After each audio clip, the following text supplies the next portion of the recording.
As I am sure most are aware, the peregrine falcon is the fastest bird in the world and is also the world's fastest animal, achieving its record-breaking speed during its signature attack dive known as the STOOP.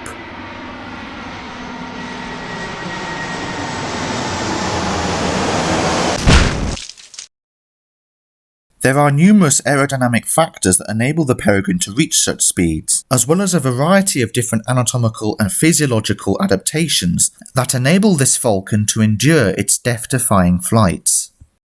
In this video, we shall be looking in detail at the physical and aerodynamic processes that make the peregrine STOOP so fast and so effective as a hunting technique, as well as the numerous anatomical features that are often overlooked that enable the peregrine to be the undisputed king of speed. Before we dive into this video, however, don't forget to subscribe to this channel and ring the notification bell if you wish to see more content about birds of prey and falconry. Alongside various other species in the falcon family, the peregrine has especially long and pointed wings in relation to its body size, which are more narrow at the base compared to soaring raptors, and instead have a more sickle-shaped appearance. These features are why falcons including the peregrine are referred to as long wings in falconry terms. As mentioned in a previous video focusing on how bird wings work, long wings including the peregrine are known to have quite a high wing loading, which is a form of terminology used to describe wing size in relation to body mass. Having streamlined and pointed wings enables falcons like the peregrine to essentially slice through the air with minimal turbulence, which assists with increasing speed. Broader and more bluntly shaped wings would in contrast increase drag and therefore reduce overall speed. Having wings that usually have comparatively less surface area than soaring raptors, for example, is largely what contributes to falcons having a relatively high wing loading. In addition to falcons having a very muscular build, especially around the pectoral area, and overall having a much more dense and compact appearance as defined by their musculature and skeletal system, providing the explosive energy and power needed to travel at speed.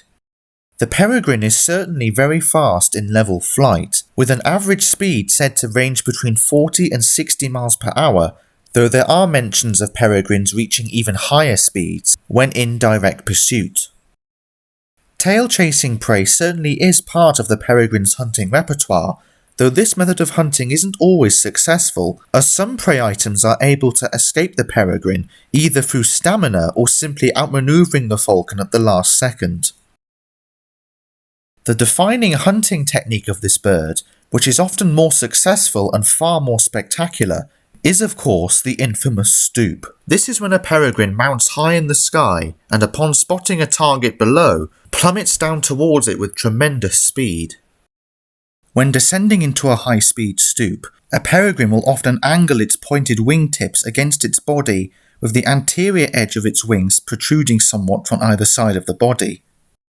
It has recently been discovered that this particular posture, known as the cupped wing position, is a component in enabling peregrines to reach such high speeds.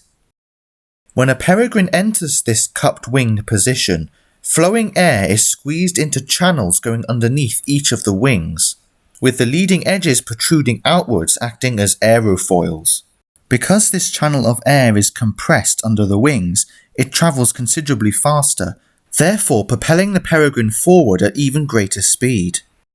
The streamlined shape of this posture significantly reduces drag, which further assists the falcon in increasing its overall velocity. This phenomenon is known as the Venturi effect, and it is also seen in Formula 1 race cars, which enables them to go even faster. To travel even faster still, the peregrine will completely close its wings and form a perfect teardrop shape, reducing drag even further as it goes into a free fall. Performing these maneuvers is when the peregrine enters its record-breaking speed, reaching up to 200 miles per hour in a STOOP, with one individual recorded at an astonishing 242 miles per hour. As mentioned in a previous video on this subject, one particular feature that plays a vital role in the flight of all flying birds is the alula, a feathered projection on the anterior edge of the bird's wing. The main function of the alula is to enable a bird to slow down when in flight, yet remain airborne without stalling, and is often deployed when a bird comes into land or makes a sharp manoeuvre from a high angle. As one can imagine in this context, it plays an especially important role in the flight of faster flying species, particularly falcons like the peregrine. As seen by these images, the alula is well developed on peregrine wings, with the feathers maintaining a pointed appearance which helps minimize drag, furthermore helping increase the peregrine's speed. When coming into land from a steep angle, or particularly when making a sharp high-speed manoeuvre in the middle of a stoop or towards the end of a stoop, the alulas play an especially important role in enabling the peregrine to maintain aerial control and ensure a swift descent without any stalling. Interestingly, the quills or base of the feathers attached to the alula on a peregrine are considerably thicker and sturdier than those of other similar sized species, with the quills of the alula feathers attaching to the wing actually being about as thick as the quills of the centre tail feathers or deck feathers, even though the larger tail feathers of the same falcon are several times larger. This means that when the peregrine comes out of a sharp manoeuvre or approaches to land at a steep incline and therefore extends its alulas fully, the structure is better able to withstand the tremendous forces acted upon it as it comes into this position, withstanding a great amount of air resistance and wind pressure that other birds wouldn't usually experience. Looking at the plumage of a peregrine overall, however, it is clear to see that they have the perfect aerodynamic design. Even when at rest, a peregrine's plumage seems very sleek and streamlined compared to most other raptors, especially on the dorsal side of the bird on the back and wings, where the feathers seem to overlap in a scale-like manner, with the entire plumage seeming to lack the comparatively more fluffy or even loose appearance of other slower flying species. Even individually, peregrine feathers are especially smooth and streamlined, designed to essentially slice through the air and minimize drag as much as possible. The feathers, especially on the tail and wings, have a thick, rigid quill, which gives the feather an especially high tensile strength, able to withstand the tremendous amount of air pressure and wind resistance experienced on the peregrine's body when it enters its death-defying stoop. These feathers are much more stiff and rigid compared to other raptor feathers, which often have a softer texture and can be bent to a certain degree without breaking. These features serve other raptor species well, especially those that hunt in and around cover and engage in ground tussles with their quarry, at the expense of reducing their airspeed. When a peregrine is descending into a stoop, they are often observed beating their half-closed wings forcefully as they descend in an attempt to accelerate as well as maintain aerial control and accuracy. However, to travel even faster, they will, as mentioned earlier, completely close their wings and form a complete teardrop shape. In this position, the peregrine is essentially going into a free fall, and with its wings completely closed, it steers almost entirely towards its target from above, using its tail feathers. Contrasting their long pointed wings, peregrines have a relatively short, streamlined tail, which they use to steer the course of their direction when stooping at terminal velocity, and then fan out at full extent to act as a brake at the end of the stoop, often right at the very moment before they make contact with their prey in the air. Despite the significance of their role in flight, the peregrine's tail feathers are still comparatively short, even when alongside those of smaller falcon species such as lanner falcons and kestrels, for example, and appearing even more so in comparison to those of forest hunting raptors like goshawks. Overall, however, these other raptor species have a comparatively slower, albeit still rapid, flight technique, typically hunting swift-moving prey in areas where obstacles are present, including in and around vegetation or near to the ground. A longer tail, therefore, makes a bird more manoeuvrable and enables these other species to make sharper twists and turns when pursuing their prey in level flight, and enabling them to brake more effectively when dodging through cover or chasing prey close to the ground, for example. However, a longer tail also means the increased potential for wind resistance or drag in flight. It seems therefore that the shorter, more streamlined tail of the peregrine is designed to enable its owner to maintain aerial control while still sacrificing some manoeuvrability in exchange for greater speed by having a reduced surface area and therefore minimizing excess drag while still maintaining aerial control. Also, since peregrines usually hunt high in the sky and don't typically hunt in areas where obstacles are present, such as in forested areas or low to the ground, high speed over long distances is more important than agility at close range. Another interesting feature worth discussing is how the plumage from juvenile peregrines differs from that of the adults and how this affects their flight.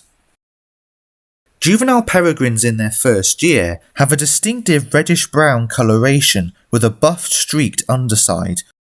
although in the earlier days of having this plumage, it can have a somewhat more blue or even greyish sheen, which gradually fades over time. As well as being different in terms of coloration and pattern from the adult plumage, this juvenile plumage also has differences in its texture and even its size. As is the case with a few other species of birds of prey, the feathers of the juvenile peregrine's plumage, especially on the wings and tail, are actually marginally longer than those of an adult's. They are also slightly softer and more flexible than those of the adult plumage, which is more smooth and streamlined, although this difference is not by much, and a young peregrine's feathers are still nowhere near as soft or as pliable as those belonging to similar-sized soaring raptors, for example. At this stage in their lives, the young falcons are still learning how to practice their aerial skills and also learning to hunt for the first time. Because the feathers of the juvenile plumage is marginally longer and not quite as streamlined as the adult plumage, it makes their flight comparatively slower, not only because the mature birds are more confident and skilled, but because the younger birds create more drag. In a sense, you could think of these almost like training feathers, providing in theory a more stable flight for the young birds as they learn and develop, reducing the risk of potential high-speed accidents, while still enabling them to travel with enough speed to hunt and survive. Once the juveniles reach maturity and molt into their adult plumage, they will have hopefully learned how to hunt and fly properly at this point, and now with their adult plumage, they can travel through the air with even greater speed, especially when entering their trademark stoop. As well as having a compact muscular build, streamlined stiffened feathers, and specialized aerodynamic skills with which to increase speed, peregrines also have a handful of other adaptations that appear more obscure and yet are just as important, if not more so, that enable them to endure such remarkable speeds. One of the features most important in enabling the peregrine to survive its death-defying hunting technique is the specialized wind baffles in its nostrils. Small bony tubercles like these are present in the nostrils of a handful of different bird species, including fellow raptors, but they are most pronounced in falcons such as the peregrine. These small but noticeable structures are referred to as wind baffles, as they are vitally important in enabling the peregrine and other fast-flying falcon species to breathe while they are travelling extremely fast in the air. When a peregrine enters terminal velocity in a stoop, the forces acting on its body are tremendous, for they are known to experience up to 25 Gs during such a manoeuvre, with the intensity of the ensuing air pressure likely being enough to render a human unconscious. The wind baffles in the peregrine's nostrils, therefore, play a significant role in modifying the flow of air, enabling them to respire as normal even when they plummet downwards at over 200 miles per hour. When a peregrine travels at speed, air rushing into their nostrils is drawn in a spiral manner. This slows down the flow of air entering their respiratory system and enables the falcon to breathe, and preventing potentially serious trauma from occurring as a result of the intense air pressure. Without these features, air would rush into the bird's respiratory system way too fast, risking potential damage to the bird's lungs and internal air sacs, as well as putting pressure on the brain and potentially rendering the bird unconscious. In fact, this adaptation is so effective and essential in high-speed flight that a very similar design can also be seen in modern jet engines. As with all diurnal birds of prey, Vision plays a very essential part in the hunting life of a peregrine. Their vision is said to be around 8 times better than that of a human's, seeing with much greater clarity and able to track a moving target from over 1.5 miles away or so. This is especially important when they are stooping upon prey at hundreds of miles per hour, and the eyes of the peregrine have a few other adaptations that enable them to keep track of their prey against conditions that would make it very difficult for other species to do so. When travelling through the air at such intense speeds, there is a danger of the eyes themselves drying out in the process, reducing the bird's visual clarity and leaving the eye more vulnerable and exposed to incoming debris. However, peregrines have tears that are unusually viscous and sticky, said to have a consistency almost like that of syrup thanks to a special chemical formula. This prevents the eye from drying out when experiencing intense airspeed, whereas human tears would evaporate in a flash. As well as having 2 external eyelids, falcons also have, alongside all other birds and reptiles, a third eyelid, known as a nictating membrane. This goes across the eye horizontally, almost like a windshield wiper.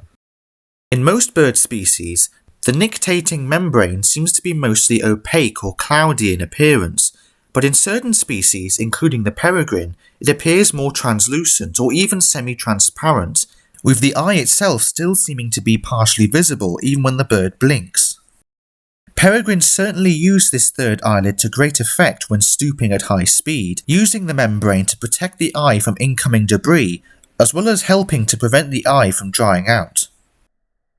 Having a third eyelid that is largely clear also enables the peregrine to maintain its visual lock on its target while plummeting downwards at great speed, meaning it can likely still see its prey even when blinking, although they seem to utilise the nictating membrane especially fast anyway, so it seems to have little impact on their ability to maintain their gaze. Alongside other avian species, the peregrine also has a very flexible and mobile neck, able to turn its head around 270 degrees. This is a contributing factor to a phenomenon known as gaze stabilization, which is a frequent occurrence in birds of prey and owls. Upon spotting its prey, the peregrine is able to keep its head almost completely still, fixating its gaze on its prey while moving its body, wings and tail almost completely independently, which is best observed when the peregrine begins to make its descent, as you can see in this image. Interestingly enough, the sharpest point of the peregrine's vision is said to be not straight ahead like ours, but angled off at 45 degrees, which explains why when a peregrine enters a stoop, they can often be observed twisting and turning their bodies in an almost corkscrew type fashion while plummeting downwards. If they move down straight towards their target with their head turned to one side, that would create drag and therefore reduce speed, so by using this different kind of approach, they keep their target locked in the sweet spot of their vision while following the fastest route to their target. On top of this, peregrines have the fastest visual processing ability of any bird of prey, with a recent scientific study showing that they can process up to 130 Hz or images per second, which is significantly higher than that of some other species of bird of prey and much higher than that of us. An invaluable ability when travelling at such tremendous speeds and having to visually process the world around you and your prey while all of this is going on. Nearly every part of the peregrine falcon's anatomy, from head to toe, seems perfectly engineered for maximum speed and power, contributing to its spectacularly lethal attack, the stoop, making it one of, if not the most effective and dangerous aerial hunter amongst living diurnal raptor species. Of course, in the situation of a peregrine coming to the end of its stoop and successfully catching up to its prey, the power and speed of a peregrine's strike is truly astonishing to witness, and there are other features of the peregrine that enable them to pull off such incredible physical feats such as this, but that is a topic for another video. Thank you all for watching. I hope you found this video entertaining and interesting. Stay tuned for more upcoming videos about this amazing bird of prey and others like it. Until then, I'll see you all in the next video.